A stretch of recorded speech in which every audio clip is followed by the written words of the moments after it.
Hello, hello. Lee Ann Schweitzer here. I show free thinkers how to launch a successful and profitable online business, and I am stoked to share with you the ugly but necessary truth about being busy, right? So often when I'm catching up with old friends that I haven't seen in a while, right? I ask, like, how have you been? And it's crazy. 9 out of 10 times, the response is typically busy, busy, busy, busy, busy, busy. We're all stuck in this idea of staying busy, constantly do, right? We are time starved. We are overworked, overscheduled.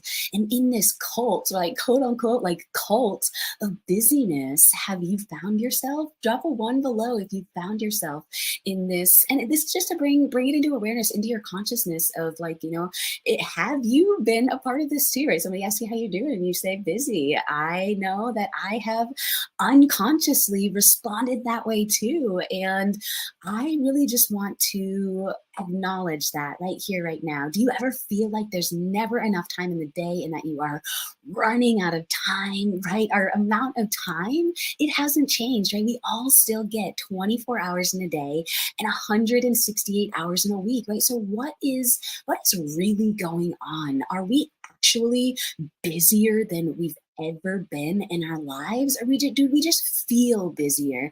Has our relationship with time shifted or changed, right? I know personally what it feels like to be and feel busy. At one point in my life, I was working 5 jobs and a side gig at one time just to get by, like literally just to survive. It was absolutely insane, and I would never recommend it to anybody or anyone, not even my worst nightmare or my whatever, like seriously, I would not recommend it whatsoever. But being busy, it can have different meanings to different people, right? Being busy, it's a necessity when we have to work multiple jobs just to simply make ends meet, right? To simply survive, right? Being busy, it's also a byproduct of the digital age, right? What we are a part of right here, right now, the digital age, where we are always multitasking and never turn off, right? For example, in this moment right here, right now, I literally have like 18 tabs open, right? That's how our computers look, and that's how our brains look, right? We've literally got like many different tabs. We're constantly multitasking, constantly doing so many things at one time, right? And so being busy, it can also be for job security, right? When you are working a job, a job, a just over broke, you're working 8 hours a day, 10 hours a day, 40 hours a week, 60 hours a week for 45 years of your life, right? Being busy for job security, right, is a sign of productivity and loyalty, right? A sign of productivity is that you are being busy, you're getting all the things done, right? You're checking all the things off your list, right? Being busy, it can also be a badge of honor, right? A badge of honor to show our self-worth or our importance, right? To make ourselves look better, right? The more filled our plates are, the more VIP we become in our own heads, right? This is a story. This is a story that I used to tell myself consistently. And then I recognized, I became aware of it, right? Awareness is the first step. You bring it into awareness and recognize, is that actually mine? Or do I want to let that shit go and bring forward some new beliefs into my life that are more in alignment with who I am right here, right now, right? Being busy, it can also be a time filler, right? We don't want to waste white space on our calendar as a way to avoid feeling feelings, right? We've been taught from a young age to suppress our feelings, to push it all down, to not speak your truth, to not tell people how you're really feeling because you don't want to hurt somebody else. And so you stuff it all down, right? We've been taught this from a young age, and there's nothing wrong with the way that we have been taught or the way that things have gone previously, right? We just need to be able to adapt to change, right? To recognize that's an old way of living. That's an old way of thinking, right? Can you relate to any of those, or maybe a combo, or maybe all of those, right? Drop it in the chat if you can relate to any of being busy as a time filler, a way to escape, or as a badge of honor for job security, right? Can you relate to any of those, or drop all in the chat if you can relate to all of them, right? And so I really just want to bring this question into your awareness, right? The quality of questions that you ask yourself determines the quality of your life. This is a Tony Robbins quote that I have implemented into my life. It's changed my world, and I love to to ask myself quality questions, right? And how I do this is I do it in my journal, right? I come up with questions. So what if we flip the narrative, right? I want to ask you this. What if you flip the narrative? What if you shifted your perspective, right? Questioning everything is the best advice I can give you. Question everything. I have questioned everything for the last couple of years, and it has absolutely changed my life and allowed me to shift perspectives, right? It's all about just looking at things from another perspective, right? And so for me nowadays, and this was a massive, massive shift. I had a lot of deconditioning to do from stories that I've been told growing up, right? That you had to work really hard in order to earn money, or that you had to work to provide for your family, and all of these different things. And so work, work, work, right? We were constantly told from a young age, right? Think about it. Think about this realistically for 1 second, right? From a young age, myself included, right? We are put into schools, put into school systems. We're given this lunchbox. We're dropped off at school from 9 to 3, 8 to 3, whatever it looks like, right? You're there for about 6, 7, 8 hours a day, right? And you are with a teacher. You're taking, your teacher's telling you what to do that entire day, right? And so then 15, 18 years later, right? You're in the school system. Now you graduate. And so now you are investing hundreds of thousands of dollars in college. You have no idea how you're going to repay all this, but you are making the choice to invest in hundreds of thousands of dollars for a college education, which for me, college, oh my gosh, this is a whole nother live stream, but college was one of the most depressing times in my life. But what doesn't kill us make us stronger, right? I'm so grateful for that time. But one of the things that I would not recommend is to go to school and then go to college, right? You got to get out there and live your life. If I were to be able to go back in time, I would have taken a year off after I graduated high school, and I would have just gone out there and explored, right? Because I had no idea what I wanted to do. I signed up to do what was my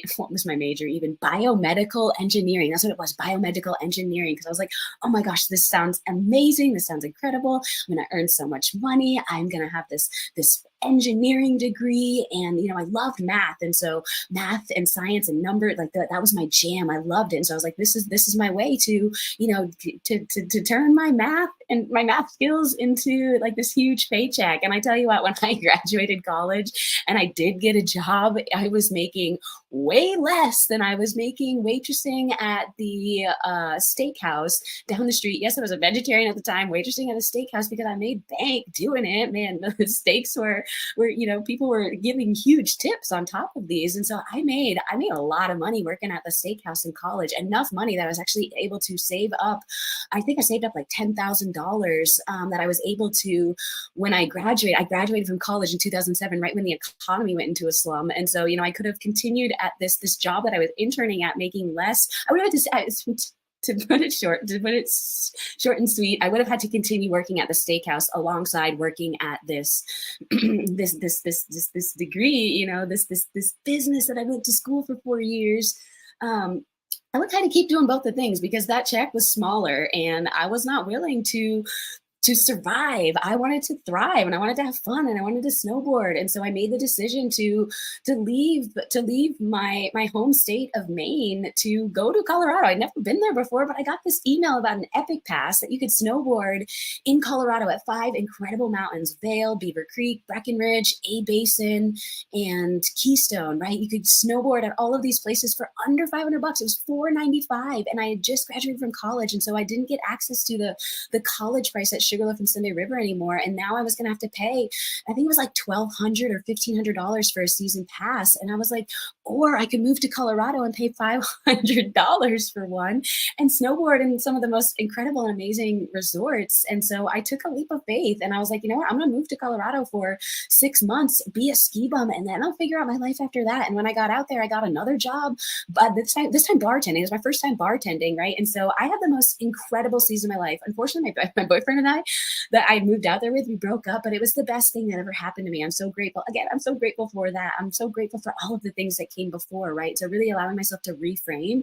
And I'm so grateful that, my boyfriend at the time encouraged me, because I don't think I would have moved out there by myself. I moved out there with him. And so I'm so grateful that I was given the opportunity to move across the country and live in Colorado. And I tell you what, I was still in that busyness, right? I was working at a bar. So I was working from like 3 p.m. to like 3 a.m. some days. It was right at the base of the mountain. I had a ski locker. And so I was literally, working till 2, 3 in the morning, going home and sleeping for like 5, 6 hours, and then going out for first chair and snowboarding until 3 o'clock, going to my ski locker, eating, and then doing this for like 5, 6, 7 days a week for that entire winter. I had the most amazing winter though. I literally snowboarded like 120 days of my life. And I love snowboarding. It's one of my favorite things in the whole entire world to do. And so I just had the most incredible time, but I went on a tangent. And so anyway, I want to come back to what I was talking about and this idea of being busy, right? We have been conditioned to be busy. And so I made the conscious choice, right? And I say conscious choice, right? Because it is a conscious choice. Everything, I pride myself in how conscious I am with every single thing that I do in my life, right? And so for me, nowadays, I personally prefer slow living. You might even call it like the retirement living, but I am on a mission to retire by the time I'm 40, right? I am not staying in the box of what society is telling me to work 40 hours a week, 60 hours a week, work until you're 65, 70 years old, and then retire with this, small retirement fund. Like I want to live an abundant and intentional life, right? And so I really prefer slow living. And so what slow living is, this is going to blow your mind. It is a conscious, an intentional and mindful way of living, right? Mindfulness, John Kabat-Zinn defines mindfulness as paying attention on purpose without judgment, right? And so this is something that it's taken me time to smash those beliefs that I had to work really hard in order to make money, or that I had to work really hard in order to survive, right? I had to smash those limiting beliefs. I had to feel it in order to heal it. I had a lot of stuff that I had to move through.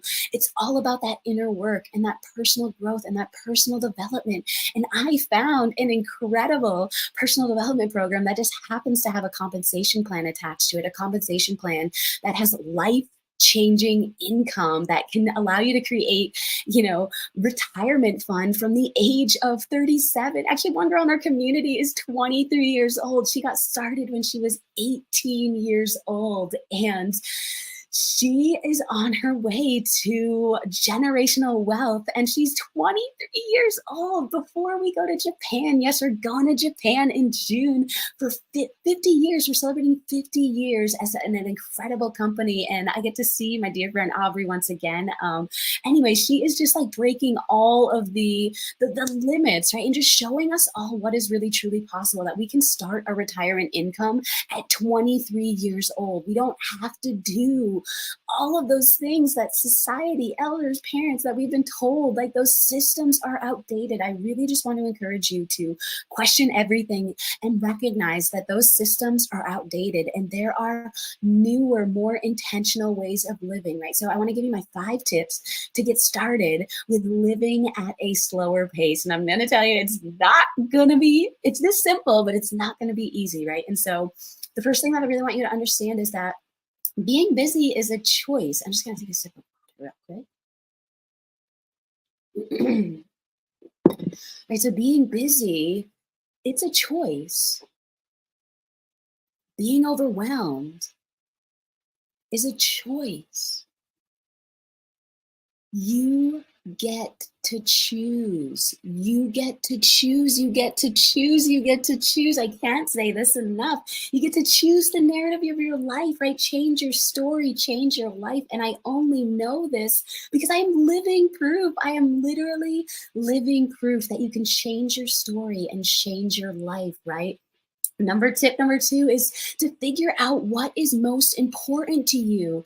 Prioritize those things in your life. Make a list. What are the top five things that are most important to you? For me, the number one thing in my life is my family. That is my number one, my number one, my number one. My daughter and my husband are my number one. And so I prioritize them in my life, right? I want to ask you this really hard question. Why are you spending more time with your coworkers than your family? I used to do this. I used to do this. Question everything, right? And I would encourage you, if you want to spend time with your family, there is another way where you can prioritize your family first and you can delegate the rest, right? The things that aren't important to you, you can delegate, right? For example, if maybe like if you don't love cleaning your house, right? You could hire somebody to clean your house for you and take that off of your plate, right? Find the things that light you up, that fill you up, or maybe cleaning, maybe you love cleaning, right? And that's not why you're going to take off your plate because you love doing it. Maybe you want to do it with your kids, and we all get to choose our story, right? That's the moral of the story, is that we all get to choose our story. At any point, you can say, "That's not my story anymore. Let that shit go," and choose your new story. Choose something that is working for you in this moment, right here, right now. Okay. Tip number three is remember. This is something, oh my gosh, that I had to learn so deeply in my life. Remember that saying no is actually you saying yes to yourself. Saying no, I'm going to repeat this. Saying no is actually you saying yes to yourself, right? Putting yourself first, right? We have been conditioned from a young age to listen to our elders, to just do what we're told, right? Do this, do this, do this, and we just do the thing, right? And so I just want to encourage you that you don't have to say yes all the time, especially if it doesn't light you up, right? Have boundaries in your life. One of the most incredible books that I read was called Boundary Boss by Terry Cole, and it just teaches you about setting boundaries in your life, in your, maybe it's with different relationships, setting different boundaries. Like maybe with your kiddos, with your spouse, with your friends, with your job, your business, whatever it looks like, set boundaries and stay certain in those boundaries, right? Saying no is actually saying yes to yourself, right? And so number four is this is the most this is okay, they're all really important, but creating white space in your day for self-care. I really, really want to encourage you to prioritize self-care.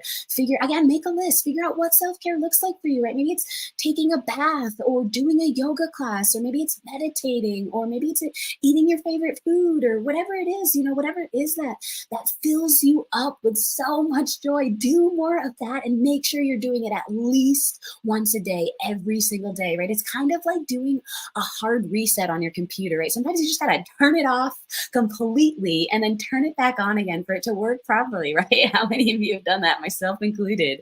And the last tip that I have, and this one is actually the most important, right?